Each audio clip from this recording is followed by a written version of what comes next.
Hello बच्चों, आपका अपने ट्यूटर टॉक 9 चैनल में स्वागत है। आज की वीडियो में हम कक्षा 9वीं की प्रश्नावली 1.3 को हल करेंगे। इसके पहले प्रश्न की स्टेटमेंट है, निम्नलिखित भिन्न को दशमलव रूप में लिखिए और बताइए कि प्रत्येक का दशमलव प्रसार किस प्रकार का है। तो बहुत सिंपल है, सरल है ये।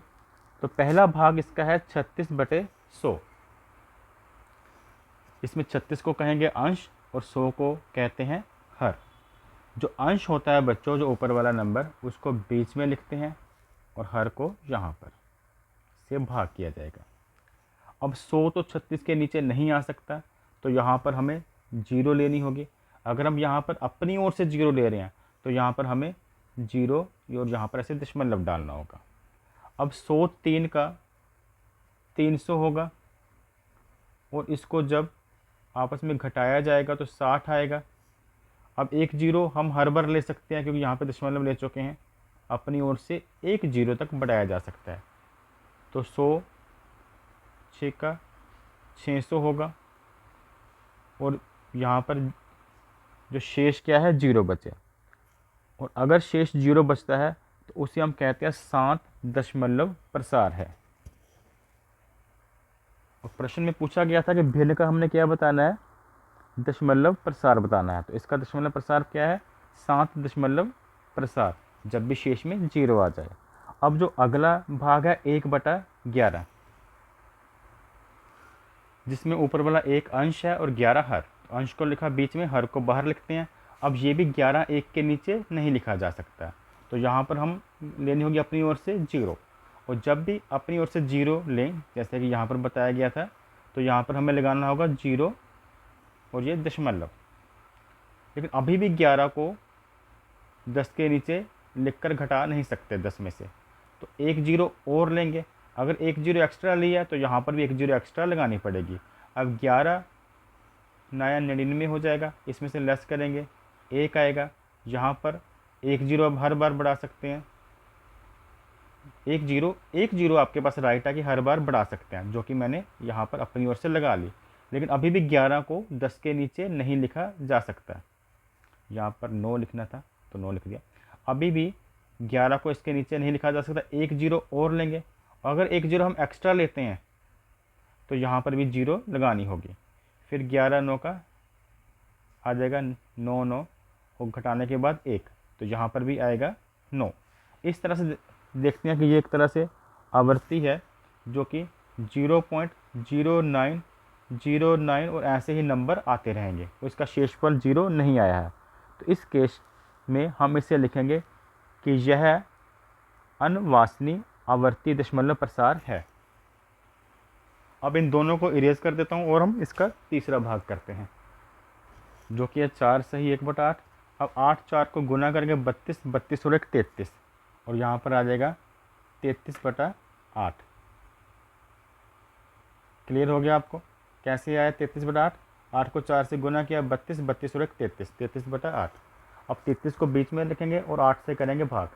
तो यहाँ पर लिख लिया हमने, 8 चौके 32 पहले आएगा और यहाँ पर क्या आ गया 4। इसको घटाएंगे तो 1 आता है। अब अपनी ओर से एक जीरो लगानी पड़ेगी, और जब भी अपनी ओर से जीरो हम लगाते हैं तो यहाँ पर हमें एक दशमलव लेना होगा। अब 8 एकम 8 हो गया। अब इसको घटाएंगे तो यहाँ पर क्या आएगा 2 आएगा। फिर अपनी ओर से एक जीरो और लगाएंगे। अब हर बार अपनी ओर से एक जीरो हम लगा सकते हैं, एक बार दशमलव लगा लिया तो। अब 8 दूने 16, इसको घटाने के बाद 4 आ गया। फिर अपनी ओर से एक और जीरो लगाई, 40 हो गया। अब 8 5 40 और शेषफल आ गया जीरो। और जब शेषफल जीरो आ जाए तो हम लिखते हैं कि यह 7 दशमलव प्रसार है, अगर शेषफल जीरो आ जाए। इसका चौथा भाग है 3/13। इसमें अंश 3 है और 13 हर। अंश को बीच में लिखेंगे और 13 को बाहर। अब 13 को 3 के नीचे नहीं लिखा जा सकता, इसलिए इसके साथ हमें एक एक्स्ट्रा जीरो लगानी होगी। अगर हम यहाँ पर एक्स्ट्रा जीरो लगाते हैं तो यहाँ पर हम जीरो पॉइंट लगाते हैं।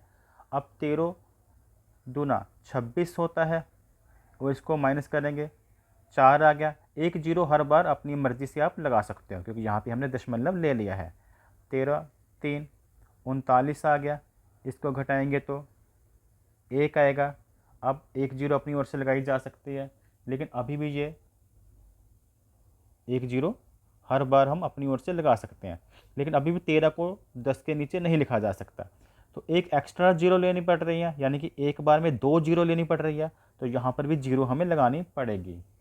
अब 13 7 91 होगा, इसको माइनस करेंगे 9 आएगा, यहाँ पर हम जीरो लगाएंगे और 13 6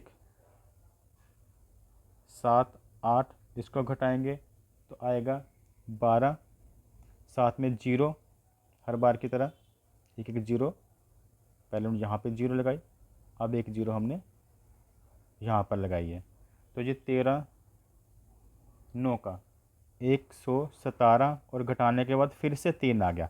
कहने का मतलब बच्चों 3 को भाग करना शुरू किया था और यहाँ पर फिर से 3 आ गया, तो अगर हम ऐसे ही भाग करते रहेंगे तो सेम यही वैल्यू आएगी।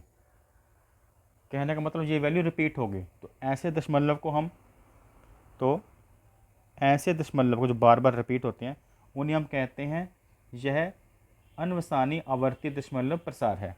5वें भाग का प्रश्न है 2/11, जिसमें अंश जो है 2 उसको बीच में लिखा जाएगा, 11 को बाहर, और इसको जब भाग करेंगे तो हमारा ये आंसर आता है 0.18, जो कि बार बार रिपीट होगा क्योंकि 2 से भाग करना आरंभ किया था तो शेषफल 2 ही बचा है। तो ऐसे में हम इससे लिखेंगे यह अनवसानी आवर्ती दशमलव प्रसार है। और इसके छठे भाग में दिया है 329/400।